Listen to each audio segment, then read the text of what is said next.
If you are 60 years or older, you must start prepping today. Everyone should start prepping today because the best time to prep was yesterday. The second best time to prep is today, but this is even more important for senior citizens, older adults. After any SHTF situation, seniors are going to face particular challenges unique to their demographic, and I would argue that of any demographic that should be prepping, it should be seniors, as they have the most at risk to lose. The one exception might be parents of young children. We're going to look at 7 reasons why it's particularly important for seniors to start prepping. They're kind of more like 7 threats that seniors will face in any SHTF situation, but wait, there's more. I'm also going to give you 3 tips that you can use, strategies to address those 7 threats in any SHTF situation. Now, this video is not just for older adults, it's also for anyone that must account for an older adult in their survival plans, whether that's a grandparent, an older parent, a friend, family, whatever. But really, it's also good for everyone because if we're lucky, we'll all make it to older age. Now, before we get into it, let me explain a little bit why I think I have a unique voice on this subject. I don't have gray hair. Well, my wife would say I do have gray hair. I don't have a lot of gray hair yet, but I have, in a few previous lives, a long history of working with elders, long-term care settings, helping family caregivers navigate the healthcare system, etc., support groups. So I'm familiar with the elder community, and I also have a long history in prepping, starting a blog from scratch, a book publishing business, all related around prepping. This might sound like a lot of doom and gloom, getting older, SHTF, unique challenges that elder populations are going to face after a collapse, but it's not all doom and gloom. In fact, there are some unique attributes of seniors, skills that they might have that they can offer to a survival group after SHTF. We'll go through those at the end, so stay tuned for that. Now, if you are an older adult and a prepper and you follow prepper content, you've probably noticed that there's not a lot of prepper content out there geared specifically for your demographic. That's because society is obsessed with youth. Anyone aged 50 or heck even 40 or older comes to realize that they begin to get forgotten the older you get. And the prepping culture is no different from that. I mean, we love big bug out bags, we love big guns, we love vigor and strength, but that's not the reality for many preppers. So let's hope that this video is the beginning of more content for senior preppers. So the first of the 7 reasons seniors should become preppers, or maybe more accurately, the 7 threats that seniors will face after SHTF, is interruptions to the pharmaceutical supply chain. According to the Georgetown Health Policy Institute, 75% of people aged 50 to 64 use prescription drugs. It jumps to 91% for anyone 80 and older. So clearly, seniors have more at stake here if there is a disruption in the pharmaceutical supply chain. They have more on the line here. Their health is at risk. So if you're looking at your food pantry wondering if you have enough food stocked, if you have medical conditions, you might be wondering whether you have enough medications stocked. Interruptions to America's supply chain of pharmaceuticals is not a fantasy. It's happened before and it can easily happen again. Just look at the way supply chains were disrupted during COVID. And there are plenty other reasons why a supply chain disruption could happen again. It doesn't have to be a global pandemic. It could be a terrorist attack. The grid could go down from an EMP, warring nations, whatever. Supply chains do become disrupted and we rely on those supply chains more than ever before. So at this point, you're probably wondering, how in the heck am I going to stock additional medications? I need a prescription for those. I have a prescription for those. I go to the pharmacy, I get a 30-day, 60-day supply, and then I run out and I need to go back again, get my prescription renewed from the doctor. Well, I have an entire separate video dedicated to this topic of stocking medications. It's more specific to antibiotics, but the tactics, the strategies can apply to other medications depending on what that medication is. So your first strategy is just to have a frank conversation with your doctor. Explain that you want a just-in-case supply of medications. This is an easier conversation to have than it was a decade or so ago, a couple decades ago, when prepping was not as normal. It was frowned upon, or, preppers were weirdos. Doctors might be more open to this, particularly if it's something that is important to your health and welfare and doesn't have any sort of illicit street value. And even if you only get 30, 60 days supply, well, the first 30 or 60 days of any collapse are critical to survival rate. If you can make it through a first or second month, your odds of survival go way high. The second strategy is to travel and buy drugs in another country. And I've never done that because that would be illegal without a prescription. But you could theoretically go to Mexico, as an example, go to a tourist destination because different Mexican pharmacies are going to treat this differently. This is something that you can probably have, I know, that you can do more easily in tourist destinations, Cancun, Puerto Vallarta, etc.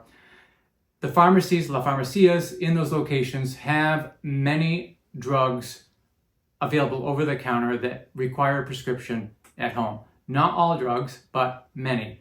Many antibiotics, other things like growth hormones and sexual enhancement drugs, etc. But that's another strategy. The third strategy is to simply buy the medications online. This is more applicable to antibiotics, but antibiotics are important for anyone after SHTF. These are legitimate websites that I've used before. Links in the description. I will earn an affiliate commission if you use that link, so I'd appreciate that. Second on this list is going to be distance from loved ones. Many seniors have adult children that maybe moved out of state, or maybe those seniors retired somewhere warm, away from their family. In other words, it's not always possible for seniors to rely on family to help. In fact, some seniors may have no family. 3 ways to overcome this. The first is to learn to rely on others. You don't have to rely on your family in an SHTF situation if you build support systems around you before SHTF. So that could be other loved ones, other family members. It could be long-term friends. It could be neighbors. I talk a lot about MAGs, mutual assistance groups, for good reasons, because the lone wolf survivor is not going to get very far. We need community after SHTF if we want to endure and survive. It's the communities that support one another that will be left standing after SHTF. The second one is to just move physically closer to your family. That may not be a realistic situation for everyone. It probably isn't, but for some of you, there might be workarounds to that. Maybe your loved ones can build an in-law suite for you, or maybe you can buy a travel trailer, and if push came to shove and you needed to leave your residence in an SHTF situation, you can hook up the camper and go to your loved ones, your family member's house in a different state and hook up and have at least some type of living environment there with you. And the third tip is also a good tip for any prepper, is to have a good communication system and plan. Ham radios are popular with preppers for good reason. They don't rely on networks. It just uses old-fashioned radio waves. It's also a great hobby for seniors or anyone that has some spare time and is interested in that sort of thing. Satellite phones, etc. Communication is key after SHTF, and you want to be able to communicate with loved ones who are in another state, and you don't want to have to rely on a cell phone or even a landline to do that. The third threat that seniors will face is higher risk of violence after SHTF. Seniors are at an increased risk of violence after disaster. Older adults are seen as more vulnerable, easier targets for intimidation, robbery, and violent crime. People who are easy targets are easy prey post-disaster. Now, revisiting that prescription drug topic, according to the CDC, 5% of U.S. adults aged 20 to 39 take prescription painkillers, 13% for those aged 40 to 59, and over 15% for those 60 and older. Now, ask yourself this: are painkillers addictive? Will addicts do whatever they need to do to get their fix after SHTF? Who are they most likely to target? So these drug addicts are going to come to seniors' homes because, one, they know that seniors are more likely to have prescription drugs that they might need, and two, they see seniors as easier targets. So 3 ways to be ready for that. The first and most obvious one is to have an equalizer, and by equalizer, I do mean firearm. Depending on your physical strength and your eyesight, etc., different firearms may work better for you than others, but there are plenty of stories that pop up periodically in the news of grandma grabbing the single shot 12 gauge and blasting an intruder through the door. So firearms are an equalizer. Another measure is to just simply reinforce the security of your home, reinforce windows, reinforce doors, shrubbery in strategic locations, motion sensor lights, etc. Even if they don't ultimately keep an intruder out, they're certainly going to give you an early warning system, letting you know that someone is trying to get into your home, and that early warning system can mean the difference between life and death. The third strategy is just community. Again, partnering with your neighbors. It's like neighborhood watch on steroids in an SHTF situation. Have your neighbors watch out over your home and you watch out over your neighbor's home, and that will make a stronger community, a more secure community. Next would be malnutrition after disaster. Malnutrition is enough of a challenge for seniors today, let alone after SHTF. There's a reason why there are products like Ensure marketed to seniors. It's because seniors struggle to get the nutrients and calories into their bodies. It becomes a bigger challenge as we age. A slower metabolism combined with increased activity means a danger of losing much needed body weight. Malnutrition, aside from eventually leading to death, can lead to several serious health consequences. According to the National Library of Medicine, 45% of Americans with diabetes are aged 65 years and older. Diabetes is a tricky enough disease to manage as it is, but attempting to manage diabetes when one doesn't have enough food to eat can quickly prove fatal. So 3 ways that you can combat this risk of malnutrition after SHTF. The first and most obvious one is going to be having enough food stocked, but it's not just about having enough food stocked, it's going to be about having the right food stocked. So I always advise new preppers to start with stocking rice and beans because it's plentiful, it's cheap, it's nutritious, and it stores easily for a very long time. But seniors and all preppers really must also account for comfort foods. So you want to stock foods that you are going to enjoy eating so you can break up that risk of appetite fatigue, which is also a serious risk for young children. Pay attention, parents. You want calories, any calories, and if stocking chocolate and sugar, varieties of different foods, make it easier for you to eat after SHTF, then by all means you need to do that. Add seasonings and herbs to your storage so that you can make standard dishes more flavorful. That's going to help. Also, you want to stock supplements, multivitamins. That's going to be important after SHTF because you're not going to have the same diversity of foods that you have available to you today. And the other strategy that you can use to combat malnutrition or the risk of malnutrition is to be prepared to make calorie-dense drinks. That may be easier for folks to put down than hard foods. So that could mean milk powders, that can mean weight gainer powders, meal replacement drinks. A lot of those meal replacement drinks have a long shelf life, partly because they're full of chems, but who's going to care about chems after SHTF? I probably won't. Those are all strategies that you can use in your food storage to make eating easier after the apocalypse. The next threat or risk that many seniors will face after SHTF is going to be the fact that they have to care for loved ones. This is common among many seniors. Many seniors are responsible for an elder spouse who might have a medical condition, or in many cases, grandchildren. Many grandparents today are raising grandchildren like their own children. This responsibility, coupled with older age, makes for a serious predicament when society collapses around you.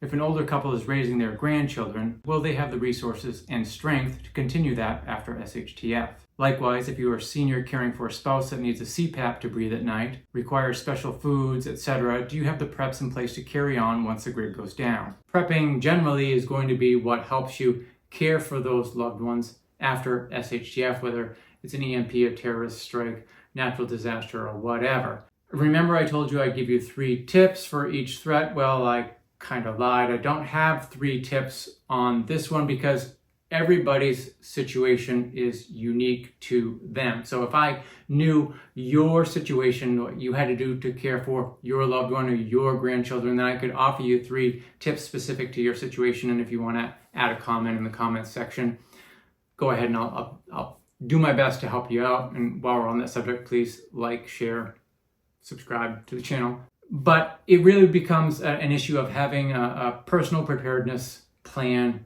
assessing your own situation so that you know the threats and risks that you face specific to your family situation so that you can then figure out those tips for yourself. Another threat, more like a responsibility, not entirely unique to seniors, but a lot of it will apply to a lot of seniors, is caring for pets. According to American Humane, over half of adults over the age of 50 have at least one pet. Seniors, as many pet owners do, often view those pets as family members. They provide social and emotional support, they lift the spirits of their owners, and they reduce loneliness and stress. Bonus, they often add another layer of home protection, whether it's a big dog that can defend you or a smaller dog that barks to alert you of danger. So seniors aren't necessarily going to prioritize caring for their pets like a loved one. I have another entire video on pet preps, link in the description, but generally speaking, 3 quick tips from that video.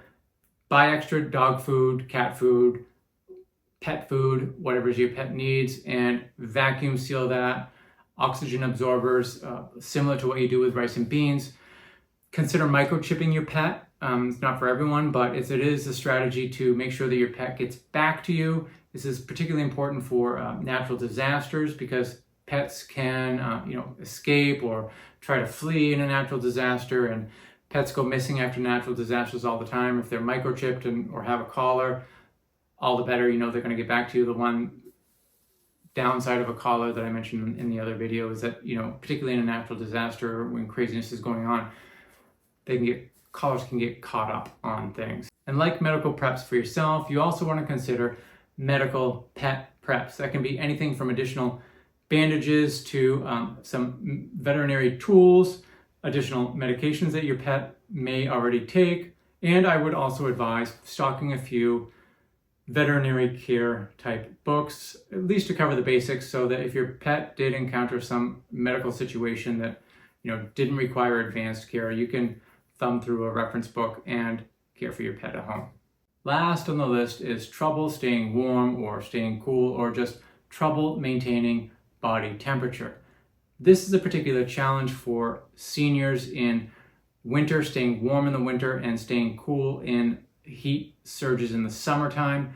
Older bodies have a harder time regulating body temperature. Temperature-related deaths strike seniors hardest when a winter storm knocks power out or a heat wave causes rolling blackouts. Seniors easily get cold in the winter, and extreme heat can really do a number on them. This can be caused by medical conditions, but lower metabolism also plays a part, low blood pressure, and lower levels of fat under the skin. So 3 tips here for making sure that you can regulate body temperature after SHTF. The first is going to be having a backup power source. If you live in a hot climate where it can reach 109 degrees in the summertime and rolling blackouts hit because the power grid can't keep up with the demand, you want to be able to have something like an on-demand generator, something that just kicks on automatically. You don't have to go out and wheel out a big generator like I do, fill up the gas tank and pull the cord.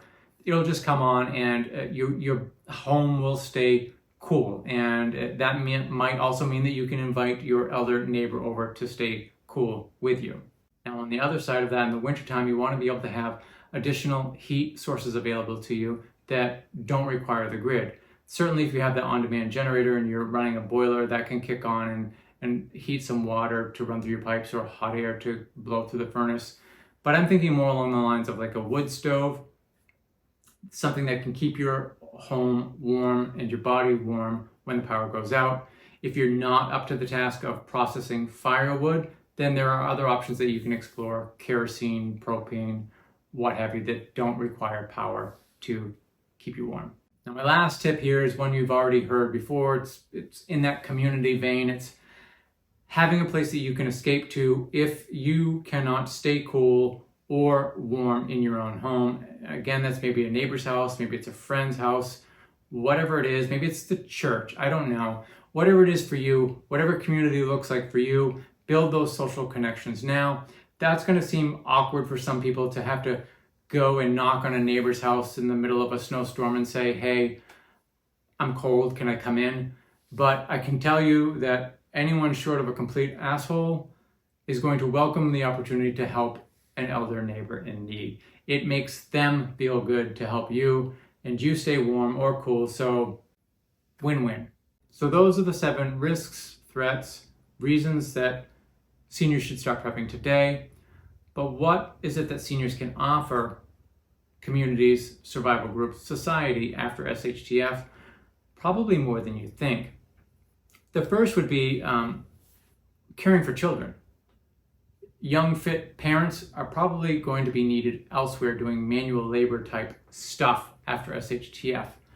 This is an opportunity for elders to come in and fill that parenting role during the day, what have you, or even at night, caring for infants to educating teenagers even. This is something that society has done over many years, living grandparents that helped raise kids. Now, another big thing that seniors can offer after SHTF is food production and processing. And by that I mean, well, first, gardening. A lot of seniors have gardens or have gardened or farmed all of their lives, so they are familiar with growing vegetables. It's not something you just pick up overnight.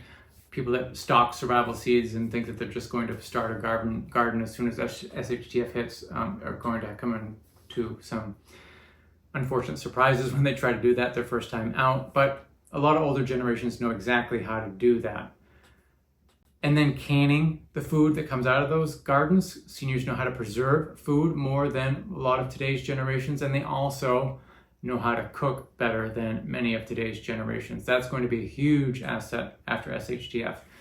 Being able to cook things from scratch, grandma being able to make a meal out of virtually anything. If you can do that after SHTF, you've got a golden ticket to any SHTF survival group. If you can take some stored food, add a few spices, forage a few things, and take some wild game and create a meal for a family, that's a bonus. The other thing that seniors can offer is often an ability to fix things. This is something that's lost on a lot of younger generations today, and the ability to fix and repair tools, machinery, etc. Just think of grandpa and tinkering out in the workshop.